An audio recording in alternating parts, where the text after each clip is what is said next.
Eu ganho pouco, todo final de mês não sobra dinheiro. Não, você está deixando o banco comer o seu dinheiro. Você tem que respeitar o seu dinheiro. O que eu aprendi com a educação financeira, uma lição básica do básico do básico, que é o beabá, vamos dizer, é o seguinte: se você não respeitar o seu dinheiro, dificilmente outras pessoas vão respeitar. Então, eu sou o primeiro a respeitar o meu dinheiro e a ter um zelo com o meu dinheiro. Porque as pessoas pensam que o banco está cuidando. Ah, não, o gerente ele me deu uma orientação. Qual que é a orientação que o gerente vai te dar? Ele tem metas, agressivas, inclusive. Então, eu aprendi. Hoje, ninguém toma a decisão financeira por mim. A última palavra é a minha. Não é a pessoa do lado, não é o filho, não é o cônjuge, não é amigo, não é nem o economista. Tem muito economista falando besteira por aí, muito guru de finanças falando besteira por aí, te dando orientação errada. Então você tem que aprender os fundamentos, buscar o que é correto para você tomar a decisão. Porque o banco, como eu disse, o negócio do banco é vender crédito. Ah, mas o banco tem investimento. Tem investimento, mas eu te pergunto, o que dá mais lucro para o banco? A galinha dos ovos de ouro dos bancos são os empréstimos, todas as linhas de empréstimo. Por isso que ele te dá um cartão de crédito com limite alto,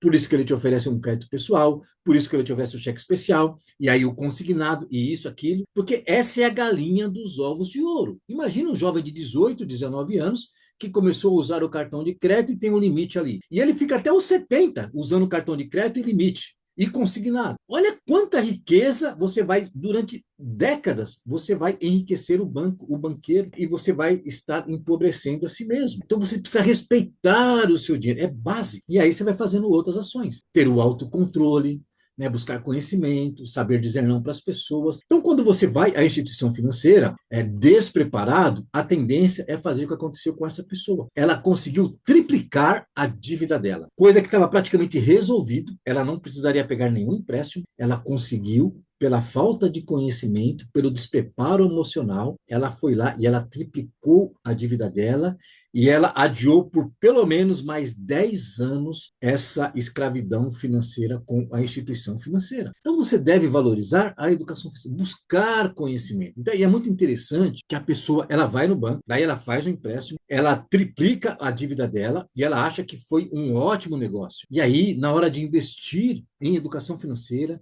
em fazer uma consultoria, em fazer um curso, em comprar, ela não compra. Às vezes a pessoa ela valoriza o gerente do banco, que vai gerar, ajudar ela a se afundar financeiramente, e ela não valoriza algo que vai poder mudar a vida dela, como mudou a minha vida, como tem mudado a vida de muitas e muitas pessoas. Então, quando eu falo de educação financeira, eu falo porque eu vivi isso, e eu vejo muitas e muitas pessoas dizendo que viveram totalmente uma mudança da água para o vinho. Elas não ficaram podres e ricas, porque a educação financeira não, o papel da educação financeira não é ensinar você a ficar podre de rico, mas é ensinar você a não ficar pobre. Eu me lembro, eu nunca me esqueço de uma criança, tinha uns 8, 9 anos, eu fui uma vez numa escola. Eu fui fazer uma palestra para os pais dos alunos, na noite ali, né, dar algumas orientações. Aquela escola, ela estava implantando um projeto de educação financeira, e eu fui visitar aquela escola para a gente fazer uma palestra para os pais. E fizemos, foi muito legal e tal, e eu ia ficar 2 ou 3 dias naquela cidade, treinando os professores, e o diretor no outro dia de manhã, ele falou assim: Júlio, você não quer dar uma passada nas salas de aula, conversar com as crianças? Eu falei, tá bom, vamos lá. Nada preparado, né? Então a ideia era passar 15, 20 minutos, falar de educação financeira que estava sendo implantada na escola. Eu comecei a conversar com as crianças, fazer algumas perguntas. Ah, quem que acha que o pai trabalha muito? Vocês guardam dinheiro, não guardam? É um bate-papo informal. E eu falei para vocês, deixa eu falar para vocês o que vocês vão aprender aqui. Educação financeira é respeitar o dinheiro. Mas um menininho, ele disse o seguinte, olha só, tinha 8, 9 anos, falou: professor, eu entendi agora que é educação financeira. A educação financeira não ensina a gente a ficar rico, ela ensina a gente a não ficar pobre. E é exatamente isso. O primeiro passo que a gente tem que fazer para ficar rico é parar de ser pobre, é parar de ser endividado, é parar de ser descontrolado financeiramente. A primeira forma de você enriquecer é com trabalho, né? Não existe, as pessoas querem enriquecer dormindo ou com uma grandes tacadas de mestre. Em primeiro lugar, é trabalhar. Mas você trabalha, você ganha dinheiro e você poupa parte desse dinheiro. Você investe esse dinheiro e ele vai se multiplicando. Ora, então o que esse menino falou? Exatamente. Eu paro de ser pobre quando eu paro de ficar a vida toda pagando juros, juros, juros, juros, quando eu fico pagando fatura de cartão de crédito, 2, 3, 4 faturas, refinanciando, pegando empréstimo daqui, antecipando o 13º para cobrir o cartão de crédito, vendendo o FGTS, mudando de emprego, achando que ir para o emprego que ganha mais, né? Na verdade, eu estou sustentando o banco a vida toda e eu fico limitado ali. Quando eu pego tudo isso que eu entregava para o banco, todos esses juros, todo esse dinheiro que é meu, que eu entrego, e eu começo por aqui, peraí, Eu estava pagando para o banco, agora eu não estou pagando, eu saí das dívidas, eu vou pegar esse dinheiro que eu dava para o banco e eu vou investir. E que pode até ser no próprio banco. Mas ao invés de eu pegar um empréstimo no banco, eu vou fazer um investimento. Agora, um alerta muito importante para quem é investidor. Tem muito investidor que não tem educação financeira.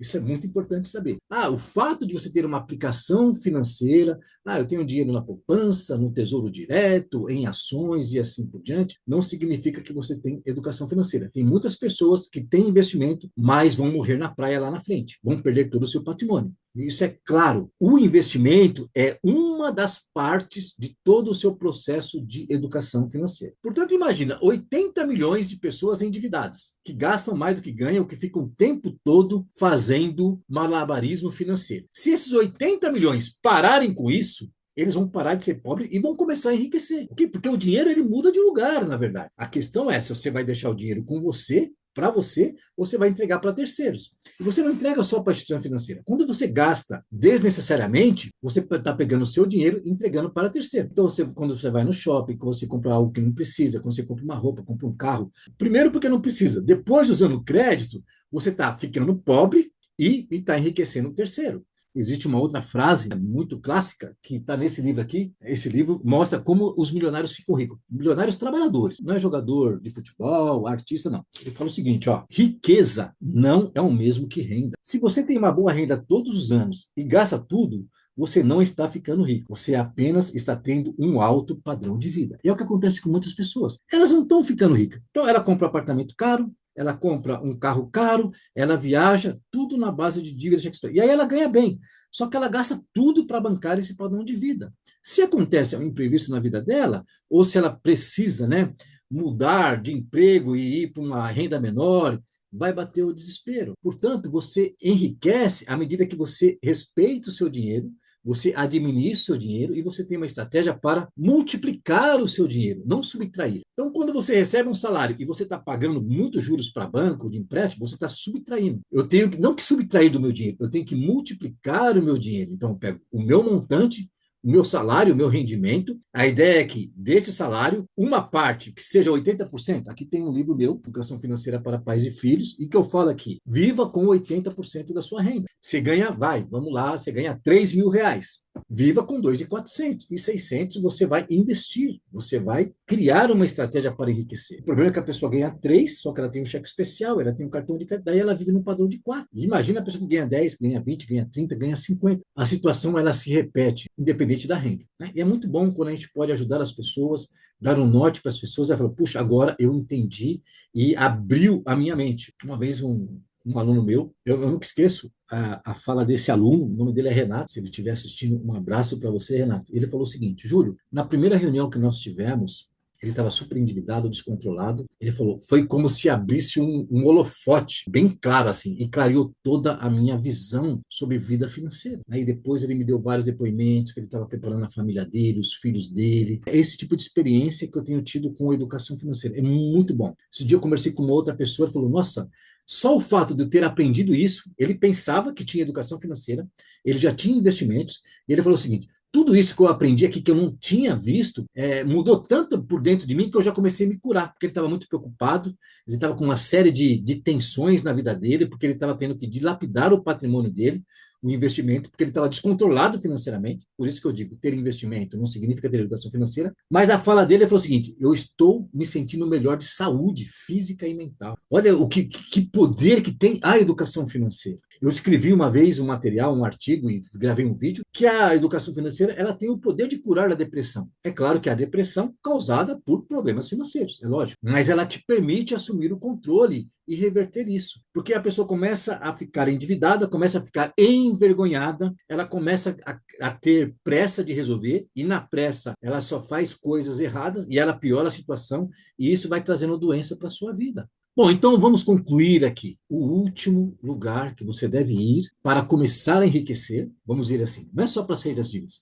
mas para começar a enriquecer é no banco. O primeiro lugar que você deve ir para começar a enriquecer ou para começar a sair de uma vida de pagamento de crédito, de juros, de cartão de crédito, de cheque especial, de endividamento, é o quê? Você tem que ir na escola. de educação financeira, vamos dizer assim. Ah, mas como escola assim? Eu tenho a ESEF, Educação Financeira, que é uma escola de educação financeira, mas, na verdade, você tem que aprender. Existem livros, então, como eu te mostrei no meu livro, existe aqui esse livro, existe o Princípios Bíblicos, existe uma série de outros livros de outras pessoas. Então, você começa a aprender educação financeira, é evidente que tem que buscar educação financeira, porque tem coisas que estão disfarçadas de educação financeira, mas é, por exemplo, programação neurolinguística. Pense positivo, porque você vai enriquecer, qual que é o padrão de vida que você tem. Então, é só mentalizar e você vai ter isso. Isso não é educação financeira. Existe muito charlatanismo nesse mundo de educação financeira. Outra coisa é ficar buscando resultados sobrenaturais para você enriquecer. Até por um fator cultural, muitas pessoas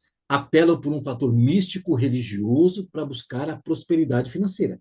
E aí elas acabam sendo enganadas, ludibriadas ou se auto-enganando também. Nem sempre no ambiente religioso existe a intenção de enganar as pessoas e ludibriar. Eu vejo que em muitos ambientes religiosos, aquela pessoa que fala de prosperidade, ela não teve também. E aí ela ensina errado. E quem está ouvindo, aprende errado. E começa a atribuir questões religiosas, sobrenaturais, para o seu bem-estar financeiro. Não é isso. É evidente que existem questões espirituais, questões da minha motivação, da minha mentalidade, tudo isso é importante. Mas existe a técnica também. Então, não adianta ser uma pessoa motivada e se eu não sei administrar o meu dinheiro. Então, você deve investir em educação financeira. É algo extremamente, muito, mas muito poderoso, que vai edificar a sua vida em todas as áreas. Então, é isso. Eu queria pedir para você, se você tiver acesso a essa lição, a esse conhecimento, que você anote, que você registre e você leve para outras pessoas. Porque nós vemos muitas pessoas perdidas. Na verdade, a motivação desse vídeo é quando eu recebi uma mensagem aqui no meu celular e a pessoa falou, totalmente perdido. E o banco, eu fui lá no banco, eu fiz uma coisa e eu não entendi nada, porque eu fiquei mais negativa do que pior. E eu percebi que o banco está levando ela a se afundar financeiramente e ela não tem conhecimento. Eu não consigo atingir todas as pessoas. Então, é importante que a gente dissemine a educação financeira para a sociedade. Todo mundo vai se beneficiar, porque as pessoas têm desejos diferentes, ambições diferentes, competências diferentes. Mas tanto rico como pobre, eles podem se beneficiar da educação financeira.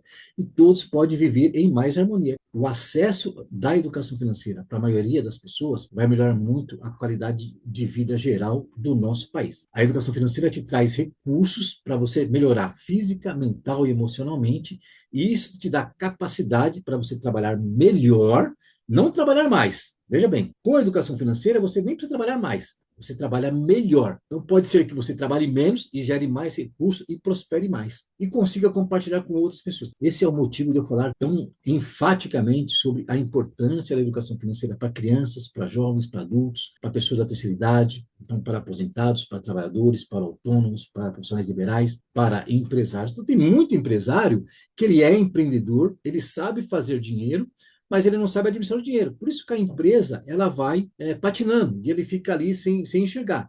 E muitas vezes o problema da empresa não é a gestão da empresa, o problema é a educação financeira do empresário. O empresário não tem educação financeira, então ele não administra bem o recurso dele e ele não sabe administrar bem o recurso da empresa. Então eu diria que a educação financeira também ela teria um impacto muito grande na vida dos empresários, portanto, na vida das empresas. Não teríamos tantas empresas fechando, tantas empresas ficando ali lutando para sobreviver durante anos. Então, se você é empresário, inclusive, busque também educação financeira.